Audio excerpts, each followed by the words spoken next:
தமிழகத்தில் அனைத்து மாவட்டங்களிலும் வெப்பத்தின் அளவு அதிகரித்திருக்கிறது. அதே மாதிரி மருத்துவத்துறையின் சார்பாகவும் வெப்பத்தால் ஏற்படக்கூடிய பாதிப்புகளை தடுப்பதற்காக சில நடவடிக்கைகளும் எடுக்கப்பட்டிருக்கிறது. இது தொடர்பாக பேசுவதற்காக மருத்துவ இயக்குனர் செல்வ விநாயகம் அவர்கள் நம்முடன் இருக்கிறார். அவரிடமே பேசலாம். சார் வணக்கம் சார். சார், நம்ம இந்த ஆரம்ப சுகாதார அலங்களில் என்ன மாதிரியான நடவடிக்கைகள் எடுத்திருக்கோம் சார்? ஏன்னா கிராமப்புறங்களில் அதிக வெயில் இப்போ இருக்கு, நிறைய மக்கள் மயங்கி விழுறாங்க, வயதானவர்கள் நிறைய இருக்கிறாங்க. என்ன மாதிரியான நடவடிக்கைகள் எடுத்திருக்கோம்? இப்போ ஏற்கனவே பொதுமக்கள் பின்பற்றக்கூடிய அறிவுரைகள் மாதிரி, அதாவது முடிஞ்ச அளவுக்கு தேவையில்லாமல் வெயில் நேரத்தில் வெளியே போக வேண்டாம். ஏதாவது வெளியே போக வேண்டிய அவசியம் இருந்தாலும் காலையிலேயே முடிச்சுக்கலாம். நீங்கள் சொன்ன மாதிரி முதியவர்கள், குழந்தைகள் இம்பேக்ட் அதிகம். ஸோ அவங்கள வெளியே போகிறத குறைச்சிக்கணும்.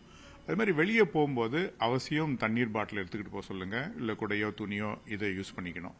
அது இல்லாமல் அனைத்து ஆரம்ப சுகாதார நிலையங்களும் அந்த ஓஆர்எஸ் அப்படின்னு சொல்லுவோம். ஸோ இது இமீடியட் ரீப்ளேஸ்மெண்ட்டுக்கு உண்டான அந்த தெரப்பி இருக்குது. அது எல்லா இடத்துலையும் இருக்குது. பொதுமக்கள் என்னென்னா முடிஞ்ச அளவுக்கு அவாய்ட் பண்ணணும். அப்படி போக வேண்டிய சூழ்நிலை இருந்தாலும் மார்னிங் ஏர்லி ஹவர்ஸ்லேயே முடிச்சிட்டிங்கன்னா நல்லாயிருக்கும். சார், இந்த ஹீட் ஸ்ட்ரோக் அப்படின்னு சொல்றது என்ன சார்? அது வந்தால் எந்த மாதிரி இருக்கும்? நம்ம எப்படி உணர்ந்து எப்படி உடனே ஆரம்ப சுகாதார நிலையங்களுக்கு போகணும் சார்? இந்த மாதிரி வெயிலில் எக்ஸ்போஷர் ஆனீங்கன்னா ஒரு சில பேசிக் சிம்டம்ஸ் இருக்கும். உங்களுக்கு தலைவலி வரும், மயக்கம் வரும், வாமிட் வர மாதிரி இருக்கும், கை காலில் ஒரு பிடிப்பு, கிராம்ப்ஸ் இது வர ஆரம்பிக்கும். இது வந்ததுனாவே உங்களுக்கு இந்த ஹீட்டில் அஃபெக்ட் ஆகிறதுக்கான வாய்ப்புகள் இருக்குன்னு அர்த்தம். இந்த மாதிரி டைமில் உடனுக்குடன் நிழலுக்கு போயிடுங்க. தேவையான அளவு தண்ணி எடுத்துக்கோங்க. அருகில் உள்ள மருத்துவமனைகளை அணுகலாம். தேவைப்பட்டால் நீங்கள் அந்த 108 கால் பண்ணீங்கன்னா அவங்களும் உங்களுக்கு அருகிலுள்ள மருத்துவமனைகளை எடுத்து போய் சேர்த்துருவாங்க. சார், இப்போ நம்ம 108ன்னு நீங்க சொல்றீங்க. இப்போ 108க்கு எதுவும் இன்ஸ்ட்ரக்ஷன்ஸ் கொடுத்துருக்கோமா அந்த ஊழியர்களுக்கு? ஸோ 108க்கு என்ன இன்ஸ்ட்ரக்ஷன் கொடுத்துருக்கோம்னா, இந்த ரேபிட் கூலிங் பிஃபோர் டிரான்ஸ்போர்ட் அப்படிங்கிறது தான் ஒரு கான்செப்ட். இந்த மாதிரி பாதிக்கப்பட்டவங்களை உடனுக்குடன் கூல் பண்ணி ஐஸ் பேக்ஸ்லாம் வச்சு கூல் பண்ணிட்டு நம்ம டிரான்ஸ்போர்ட் பண்ணோம்னா அந்த ஒரு கிரிட்டிக்கல் ஹவர்ஸில் நம்ம இந்த பேபிஸையோ இல்லை பேஷண்ட்ஸையோ நம்மளால சேவ் பண்ண முடியும்.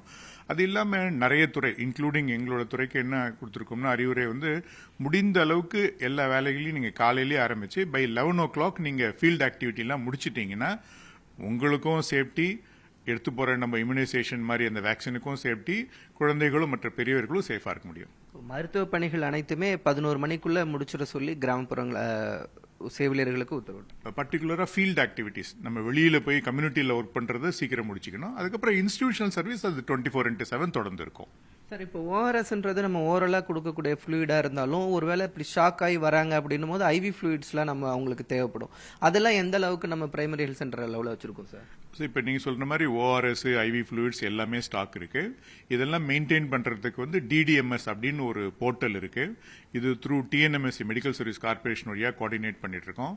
இன்னைக்கு அளவில் மோர் தென் 10 lakhs ஓஆர்எஸ் பேக்கெட் கைவசம் இருக்குது, ஒவ்வொரு பிஹெச்லையும் இருக்குது.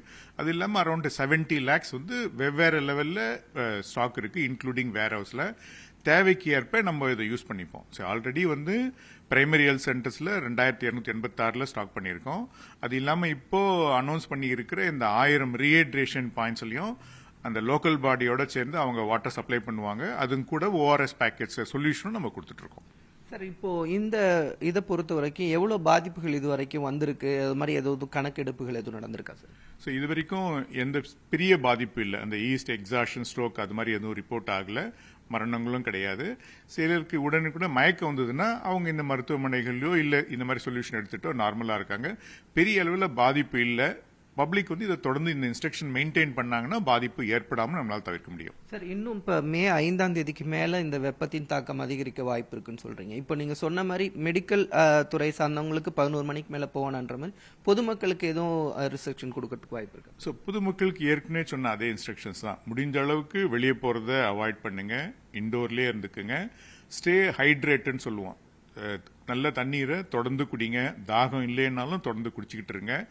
முதியவர்கள், குழந்தைகளுக்கு முக்கியத்துவம் கொடுத்து அவங்கள வெளியே போகாம பாதுகாத்துக்குங்க. ரொம்ப நன்றி சார்.